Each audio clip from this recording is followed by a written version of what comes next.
अस्सलामुअलैकुम। ख़ुसूसी रिपोर्ट शामिल करेंगे सफदर गिल ENN नुमाइंदा की मुरीदवाला से नाजायज़ तजावुज़ात के बारे में ख़ुसूसी रिपोर्ट। आइए मज़ीद जानते हैं सफदर गिल से।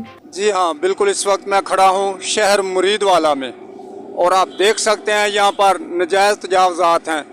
मेरे दाएं तरफ देखें तो ये सारा रोड रुका हुआ है रेडी वालों ने, फ्रूट वालों ने, और अगर मेरे बाएं तरफ जाएं तो ये सारे रिक्शे वालों ने ये रोड ब्लॉक किया हुआ है।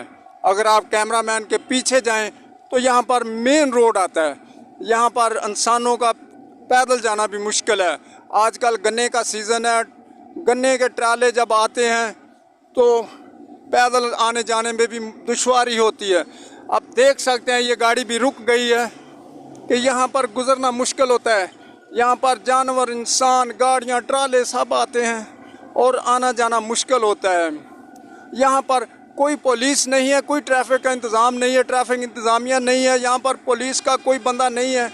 मेरी हुकूमत पंजाब से गुजारिश है कि यहाँ पर पुलिस फोर्स को तैनात किया जाए ताकि हादसा से हम बच सकें। कोई किसी की सुनता नहीं है, कोई किसी की मानता नहीं है। जब एक ट्रेला आता है तो फंस जाते हैं लोग, आधा आधा घंटा यहाँ पर रुकना पड़ता है। शहर मुरीदवाला तजारत का गढ़ बना हुआ है। यहाँ पर sugar mill Kamalia, Kanjwani sugar mill, पत्तों की शुगर मिल में आते जाते गन्ने के ट्राले जो हैं वो रोड को ब्लॉक करते हैं। मेरी असिस्टेंट कमिश्नर साहिबा से गुजारिश है कि शहर मुरीदवाला को, और देखें यहाँ पर एक एम्बुलेंस आई हुई है। नाज़रीन, आप बड़ा ही खूबसूरत नज़ारा है। यहाँ पर एम्बुलेंस आई है, रेस्क्यू 1122 की गाड़ी जो जा रही है, कई दफ़ा उसको रुकना पड़ रहा है। आप सुन सकते हो, उसकी आवाज़ भी आपने सुनी। और देख लें ये सारा ये चौक जो बना है सारा तजावुज़ात से भरा हुआ है।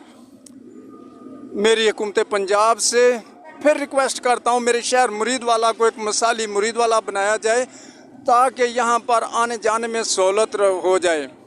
कमिश्नर साहबा से फिर गुजारिश करता हूँ कि यहाँ पर पुलिस नफरी को तैनात किया जाए। यहाँ के हुक्मरान आला से भी गुजारिश है कि यहाँ मुरीदवाला को ज़ेरे गौर लाया जाए ताकि हम इस मुरीदवाला में आने जाने में सहूलत कार बन सकें। Safdar Gill, ENN news, मुरीदवाला।